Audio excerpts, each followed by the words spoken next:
Okay, we are ready for chapter 53 of The Treasure Hunter's Tale. While the men were up in the cave, Mr. Save-by-Grace had a pleasant time sitting amongst the flowers on the hillside. He had decided to make a concerted effort to really immerse himself in the experience, as the funeral had never really given him closure. He had been too hurt and switched off for his own protection to really pay much attention to the service or the burial.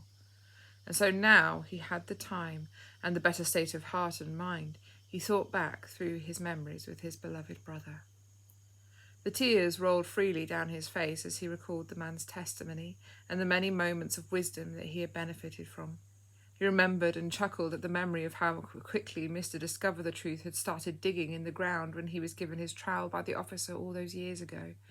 He stroked the ground fondly as he recalled how it was always Mr. Discover the Truth who insisted on sticking to his bedtime and would have camped out under the stars rather than find a place to stay and be late falling asleep. It is funny how little moments can make us feel different things when a loved one is gone. Sometimes we can spend the entire day having reminders of them and be absolutely fine. Other days we can see something small and relatively trivial that reminds us of them and be inconsolable. It was one of the latter that happened now. A magpie flew down onto the path near where Mr. Save-by-Grace was sitting, and he was suddenly transported back to Mr. Discover the Truth, waving the bacon rind to attract the magpie down from its nest so Mr. Newhart could get the ring. His shoulders shook. He felt ridiculous. After all the possible memories, that was the thing that got him? Well, grief is an odd thing, that's for certain, he said to the magpie. The magpie looked at him and hopped closer. It put its head on one side. I haven't got anything for you, said Mr. Save-by-Grace. The magpie came closer. Well, said Mr. Save-by-Grace, what do you want? The magpie clearly was after something. Mr. Save-by-Grace stood up. The magpie hopped closer. He had clearly spotted something, but for the life of him, Mr. Save-by-Grace couldn't see what it was. He moved away slightly and went to lean on the cart to give the magpie room.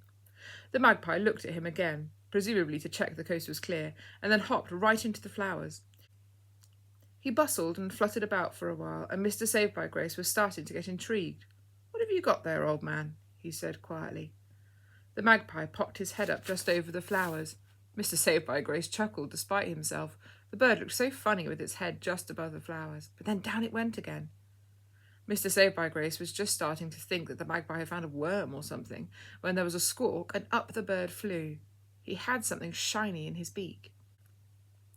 Hey there! Shouted Mr. Save-by-Grace, waving his hands. What is it? The bird perched on the end of the cart. He looked at Mr. Save-by-Grace with his head on one side again. Mr. Save-by-Grace could now see what the magpie had in its beak, and it made him gasp. It was one of Mr. Discover the Truth's buttons from his jacket. Mr. Save-by-Grace suddenly felt the tears rushing to his eyes once more. He rummaged in the kit bag for a morsel of something so he could make a swap, for suddenly that button meant so much to him. He held out his hand, which had some cake crumbs on it. Please, he said gently to the bird. Oh, please, can I have the button? He prayed, too, for he knew that the king cared even about seemingly small things. But to Mr. Save-by-Grace, this was not small. It was a really big deal. How he wanted that button. He shook his hand gently so the crumbs rolled off onto the floor. That did it. The magpie flew down, dropped the button, and started gobbling up the crumbs. Mr. Save-by-Grace inched forward, hardly daring to breathe. But the magpie was busy with the cake crumbs, and so didn't notice Mr. Save-by-Grace reach down and take the button. He held it to his heart, and the tears once more rolled down his face. Thank you, he said, looking up to the heavens. I needed that. There was something so precious about that button to him now. It was like holding his friend once more, and he felt so close to him. He slung it on an old shoelace he found in the bottom of his kit bag, and then hung it round his neck, but made sure to tuck it inside his breastplate, so only he would know it was there. There was a shout from above, which jumped him out of his reverie, and he looked up to see his two companions smiling from the cave mouth. They had clearly had good hunting, and they started to make their way down.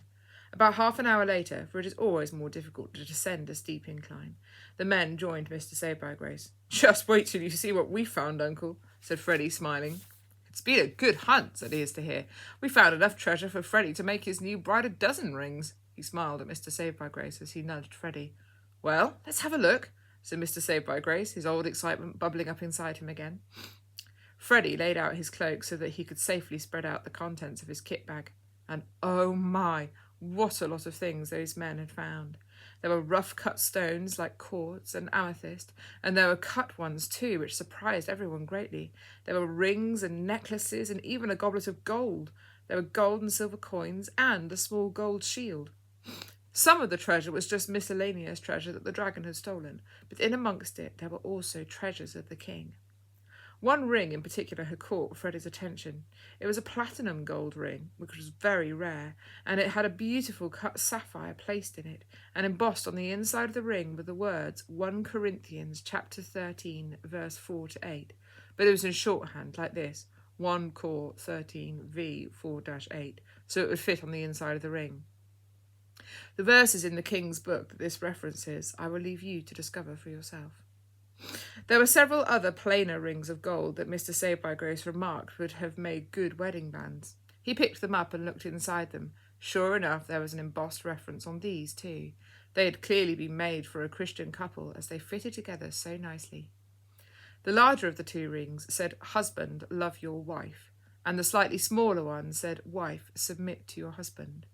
Now, some people may think that the wife gets the rougher end of the deal here, as she is told to submit, or in some versions even obey. But my dear reader, remember that God always intended marriage to be a picture of Christ and his bride, the church. Therefore, to know that if we submit to Christ Jesus, the Prince Emmanuel, that he will love us and protect us is a truly wonderful thing and should make us want to submit. It is not the submitting under duress, but the willing obedience of a wife who knows that her husband loves her dearly and wants what is best for her. There now, that doesn't sound so bad, does it?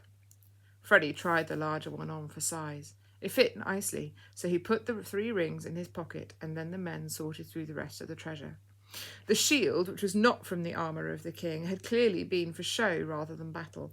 It was beautifully clean and shiny, and the men thought it would be good to melt down and make into something more useful or sold, so that was put on the cart. There was a necklace of pearls that Mr. Saved-by-Grace picked up. Each pearl had a letter scratched into it, and the word it spelt gave him great joy. It simply spelt out, "Redeemed." "I think one of the ladies would treasure this," he said, putting it gently back and rummaging again. Then Ears to Hear picked up a bracelet. It too had a word engraved upon it, which was the word propitiation. "Which is one of those challenging words which is hard to say and even harder to explain," said Ears to Hear, turning the bracelet round so he could see it from all angles. "I suppose the easiest way to explain it is it basically means that Jesus dying on the cross appeased or satisfied God's wrath." "Indeed," smiled Mr. Saved-by-Grace, remembering the first time he had come across that word when he was a young man reading to the old people. "It's like when it says in Isaiah that it pleased the king to bruise him." He shook his head in amazement. "That's always blown me away," he confessed, "that God's wrath should be put on his own son because of my sin." "But this was their plan all along," agreed Mr. Ears to Hear. "What amazing love," he sighed. Freddie nodded and started singing "Amazing Love, How Can It Be That He Should Save a Wretch Like Me?" and the men joined in.